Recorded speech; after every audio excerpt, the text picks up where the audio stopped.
So first things first, there's two different sizes. On the standard Henry that we're all used to seeing, they're 40mm in diameter. And then on the bigger Henrys and Georges, models like that, with this lip around the edge, they're 50mm.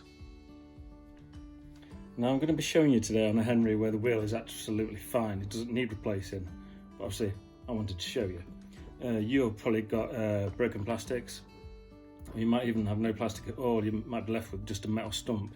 Best thing to do with that is get like some mole grips or even pliers or anything you've got hanging around that you can get a good grip on it, and then just pull and twist and try and get it out just a little bit.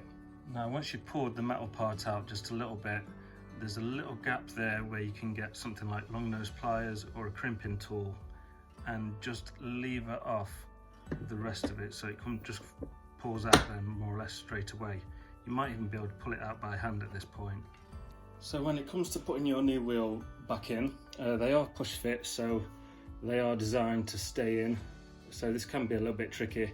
Again, just a little bit of patience, a bit of swearing and a bit of extra strength and you'll get there. So all I do is put the grease on the inside of the hole, just a little bit of WD-40 or something, if you wish, and then push it in as far as we can. And then if you put your hand on the top and your other hand here, and you're waiting for a click.